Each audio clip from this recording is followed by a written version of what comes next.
Yo trong tia cu to có sự na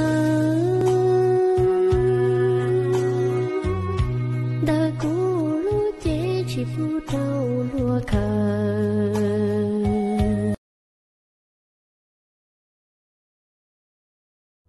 có lo lu lu yua lu cu mu ý chí có yua chi po trả lời tôi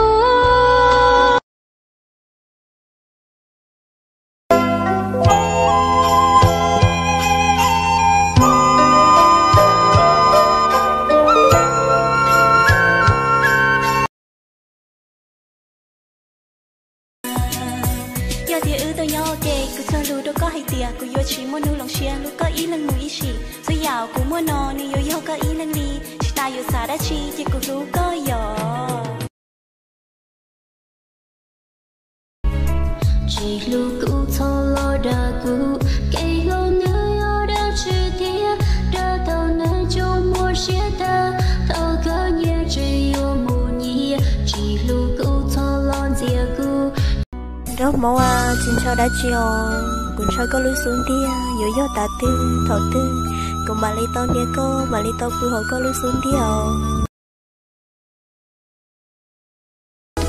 luôn gì nằm mơ chỉ thắc qua mơ chỉ muốn tôi lưu lo những chuyện oan lý cha chỉ muốn nhẹ thiên trai chỉ nó mau thiết tù chỉ muốn nụ lưu có lo chạy chua có này có gì luôn gì nằm mơ đâu sẽ cứ nhỉ nhưng mỗi nụ yêu mỗi tu lưu có tiền chỉ ta yêu khẽ khẽ cái cây lưu qua đây người ta chạy chín trái để em ấy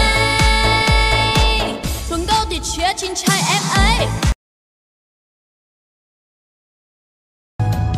hồng địa thì nó có yêu tu rong trà rong ta thôi ya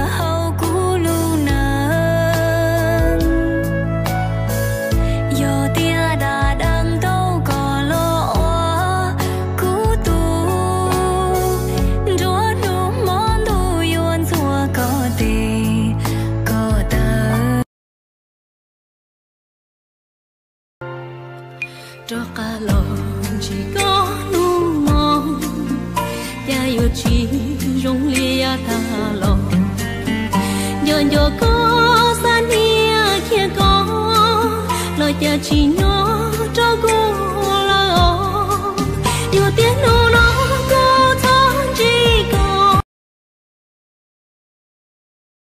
Nhiều bạn hỏi Thúy là làm sao để đẹp hơn thì mình sẽ trả lời luôn là phải giàu. Rồi nhiều bạn lại nói là em không có tiền. Vậy thì Thúy chia sẻ là nếu như em không có tiền thì em phải làm.